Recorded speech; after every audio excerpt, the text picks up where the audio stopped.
ఎన్టీఆర్ పేరు మీద ఉన్న అవార్డు తీసుకొని ఎన్టీఆర్ గురించి 2 ముక్కలు కూడా మాట్లాడలేదు. అసలు ఆయన పేరును కూడా ప్రస్తావించలేదు చిరంజీవి గారు అని చెప్పి చాలా విమర్శలు వచ్చినాయి. బహుశా దానికి సమాధానంగా చిరంజీవి ఒక ట్వీట్ చేశారు. ఎన్టీఆర్ పేరుతో ఉన్నటువంటి ఎన్టీఆర్ నేషనల్ అవార్డు నాకు లభించడం నా జీవితంలో గొప్ప గౌరవంగా భావిస్తున్నాను అని చెప్పి ఆయన గురించి చాలా రాశారనుకోండి. చరిత్రకర్త, ఎన్టీఆర్ అంటే నాట్యం, తాళం, రాగం, కళ్ళ సమ్మేళనం, ఇవన్నీ చాలా రాశారు. అంటే నాకు గౌరవం ఉంది అని చెప్పదలుచుకున్నారు ఆయన. అయితే విషయం ఏంటంటే, నాకు అర్థం కానిది, నిజంగానే ఆయన మర్చిపోయి ఉండొచ్చు ఆ టైంలో. కానీ చిరంజీవి లాంటి చాలా సీనియర్ యాక్టర్ ఒక పెద్ద అవార్డు స్వీకరించడానికి వెళ్ళినప్పుడు జనరల్గా వాళ్ళు ప్రిపేర్ అయి ఉంటారు ఏం మాట్లాడాలో. ఇదేమి స్టేజ్ మీద ఆయన ఉండగా అప్పటికప్పుడు ప్రకటించిన అవార్డు కాదు, ముందే ప్రకటించారు కదా.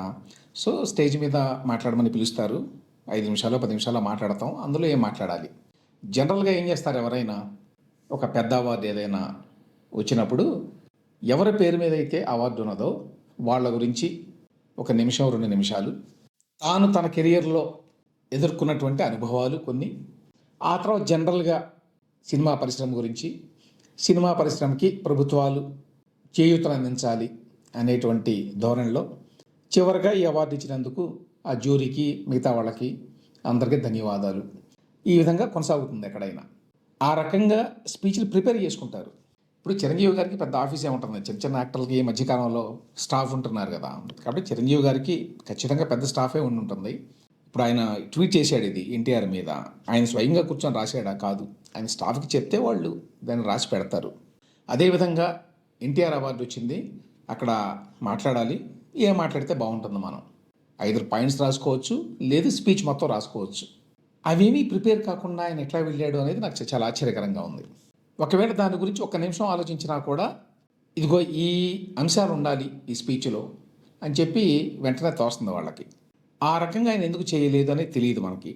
అందుకని వెంటనే చాలామంది ఎన్టీఆర్ పేరుని ఉచ్చరించడం కూడా ఆయనకి ఇష్టం లేదు, అందువల్ల అట్లా చేశాడని ఇట్లా రకరకాల కామెంట్స్ వచ్చినాయి.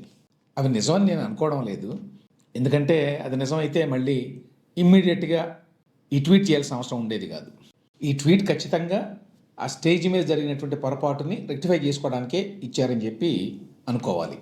ఇక నెక్స్ట్ పాయింట్, అసలు మెయిన్ పాయింట్, ఇదే పెద్ద కాంట్రావర్సీ అయింది. ఏంటి, పక్క రాష్ట్రం వెనుకంజ వేసే ఉందని అనుకుంటున్నాను అంటే, ఇక్కడ అవార్డులు ఇస్తున్నారు తెలంగాణలో, అక్కడ ఇవ్వడం లేదు అనేది. అందులో ఆయన వాడిన పదాల మీద కూడా కొంతమంది అభ్యంతరం వ్యక్తం చేశారు. పక్క రాష్ట్రం అని చెప్పి అన్నారేంటి ఆయన, అదేదో వేరే రాష్ట్రం అయినట్టు ఆంధ్రప్రదేశ్ అని చెప్పి అనొచ్చు కదా అని. సరే, అది అప్పటికప్పుడు మాట్లాడింది కాబట్టి ఉద్దేశపూర్వకంగా ఆయన పదాలు ఉపయోగించలేదు అని కూడా అనుకోవచ్చు.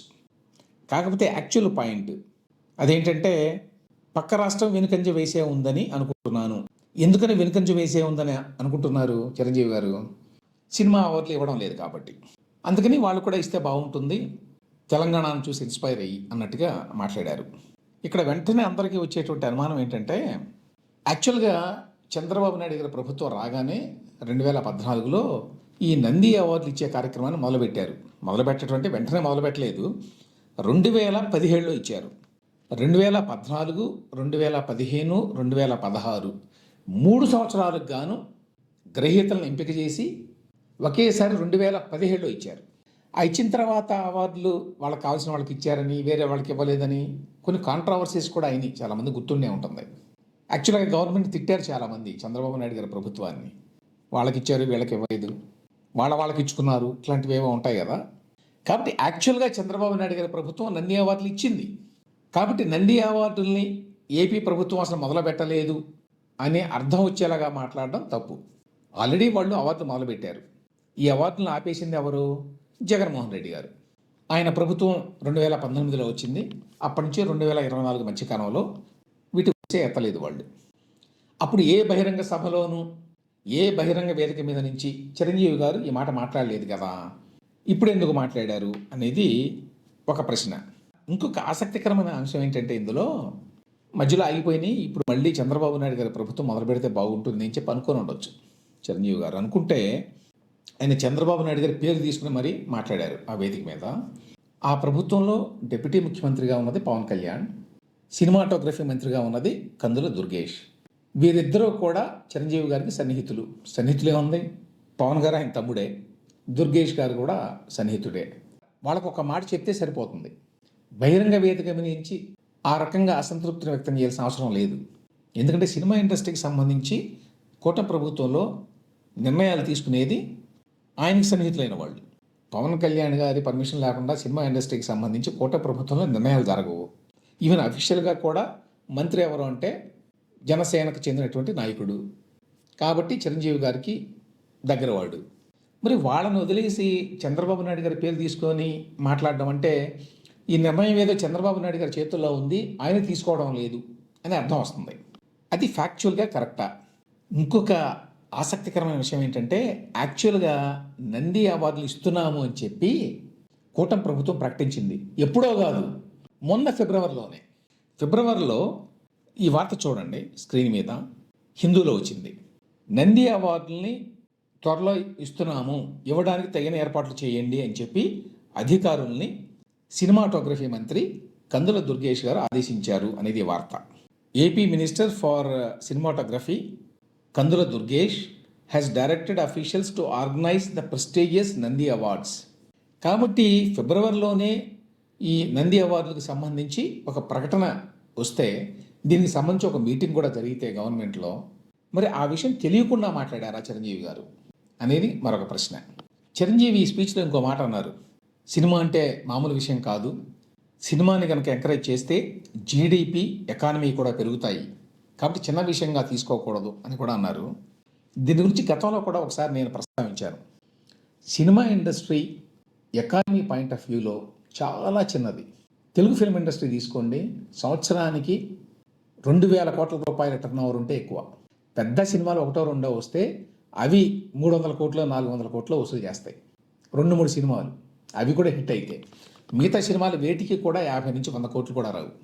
సో మొత్తంగా చూసుకుంటే కూడా 2,000 కోట్లు, ఇంకా బ్రహ్మాండం అనుకుంటే 3,000 కోట్లు. బాలానగర్లో ఉండేటువంటి ఒక చిన్న ఇండస్ట్రీ, అనకాపల్లిలో ఉండేటువంటి ఒక చిన్న ఫార్మా యూనిట్, దాని టర్న్ ఓవర్ ఇంతకంటే ఎక్కువ ఉంటుంది. చాలామందికి తెలియదు. సినిమా ఇండస్ట్రీ అంటే పెద్ద ఇండస్ట్రీ అనుకుంటారు. మొత్తం సినిమా ఇండస్ట్రీ టర్న్ ఓవర్ ఎంతో ఏడాదికి, అంత టర్న్ ఓవర్ కలిగినటువంటి సింగిల్ యూనిట్ కంపెనీలు హైదరాబాదులో ఎన్నో ఉన్నాయి. ఐటీ ఇండస్ట్రీ తీసుకోండి, 3 లక్షల కోట్లకు పైగా టర్న్ ఓవర్ ఉంటుంది ఏడాదికి. ఇదేమో 3,000 కోట్లు కూడా ఉండదు. కాబట్టి సినిమా ఇండస్ట్రీ అనేది ఎకానమీకి ఏదో చాలా ముఖ్యమైనది అని మాట్లాడితే అది అవగాహన లేకపోవడం. సినిమాకి ఏ రకంగా ప్రాధాన్యత ఉందంటే కల్చరల్గా ఉంది. అది మన సంస్కృతిలో భాగం కాబట్టి సాంస్కృతికంగా దానికి ప్రాధాన్యం అన్నమాట వాస్తవం. అది కూడా తగ్గిపోయింది అనుకోండి ఈ మధ్యకాలంలో. ఇవాళ సినిమాలు చూసేవాళ్ళు తక్కువయ్యారు. ఇవాళ అన్నీ ఇంటర్నెట్లో ఉంటాయి, యూట్యూబ్లో ఉంటాయి, స్ట్రీమింగ్ ప్లాట్ఫామ్స్ వచ్చినాయి. కాబట్టి సినిమాకి ప్రాధాన్యత ఆ రకంగా తక్కువే. సినిమా రంగానికి సాంస్కృతికంగా ఉండేటువంటి ప్రాముఖ్యాన్ని బట్టి దాన్ని గౌరవించుకోవచ్చు, తప్పేం లేదు. కానీ అదేదో ఎకానమీకి చాలా మూలం అని అనుకుంటే మాత్రం అది భ్రమే. ఇక చివరి పాయింట్, సినిమా అవార్డు ఇస్తే బాగుంటుందని కదా చిరంజీవి గారి మెయిన్ పాయింట్ ఇందులో ఈ స్పీచ్లో. ఆంధ్రప్రదేశ్ కూడా ఇవ్వాలి అని. అసలు నంది అవార్డుల్ని ఎందుకు రివైవ్ చేయాలి? చేస్తున్నారనుకోండి, నేను చెప్పాను ఆల్రెడీ మీకు, గవర్నమెంట్ ఆల్రెడీ ప్రకటించింది. ఎందుకు చేయాలి? ఆంధ్రప్రదేశ్లో తెలుగు సినిమా ఇండస్ట్రీ లేదు. తెలుగు సినీ రంగానికి చెందినటువంటి ముఖ్యులు అందరూ కూడా హైదరాబాద్లో ఉంటారు. వాళ్ళ ఆసక్తులన్నీ, వాళ్ళ ఎకనామిక్ ఇంట్రెస్ట్ అన్నీ కూడా ఇక్కడే ఉన్నాయి. అందుకనే తెలంగాణ ప్రభుత్వం అంటే వాళ్ళకి కొంచెం భయం భక్తి ఎక్కువ ఉంటాయి. ఆంధ్రప్రదేశ్లో ఉండేవాళ్ళు ఓన్లీ ప్రేక్షకులు లేక వీక్షకులు అంతే, కన్జ్యూమర్స్ వాళ్ళు అంతే. డబ్బులు ఇస్తారు తెలుగు సినిమా ఇండస్ట్రీకి, అంతేగాని అక్కడ తెలుగు సినిమా ఇండస్ట్రీ యొక్క ప్రజెన్స్ అదర్వైజ్ ఏమీ లేదు. కాబట్టి తెలుగు సినిమా రంగానికి ఆల్రెడీ తెలంగాణలో గద్దర పేరుతో అవార్డులు ఇస్తున్నారు కాబట్టి మళ్ళీ ఆంధ్రప్రదేశ్లో అవార్డులు ఎందుకు? ఇప్పుడు ఎన్టీఆర్ అవార్డు అని ఉండేది కంబైన్డ్ స్టేట్గా ఉన్నప్పుడే. ఎన్టీఆర్ అవార్డు ఇప్పుడు చిరంజీవి గారికి ఇచ్చారు. ఇదే సంవత్సరం అదే ఎన్టీఆర్ అవార్డుని మరొకళ్ళకి ఆంధ్రప్రదేశ్ నుంచి ఇస్తే అది ఎబ్బెట్టుగా ఉన్నదా? తర్వాత కంపారిజన్స్ రావా? తెలంగాణలో వీళ్ళకి ఉత్తమ నటుడు లేక ఉత్తమ నటిని అవార్డు ఇచ్చారు, లేక ఉత్తమ సినిమాని ఎంపిక చేశారు, ఆంధ్రప్రదేశ్లో వాళ్ళకి ఇచ్చారు. దీనివల్ల మళ్ళీ అన్నెసెసరీ కంట్రవర్సీస్ రావా? కాబట్టి ఆ రకంగా చూసినప్పుడు ఆంధ్రప్రదేశ్ కూడా ఎట్టి పరిస్థితుల్లో నంది అవార్డులు ఇవ్వాలి అని డిమాండ్ చేయాల్సిన అవసరం లేదు. ఒకళ్ళు ఇవ్వదలుచుకుంటే ఇవ్వచ్చు, కానీ ఇవ్వడం వల్ల ఆ రాష్ట్రానికి కానీ ప్రభుత్వానికి కానీ ఏ రకంగానూ ప్రయోజనం ఉండదు. ఎంతో కొంత నష్టం ఉంటుంది. నష్టం అంటే ఏదో కంట్రవర్సీ క్రియేట్ చేస్తారు, వాళ్ళకి ఇచ్చారు వీళ్ళకి ఇవ్వలేదు, అందులో కులం ఉంది, అది ఉంది, ఇది ఉంది అని. తెలంగాణలో అంటానికి భయం అది. ఆంధ్రాలో చాలా ఈజీగా అంటారు.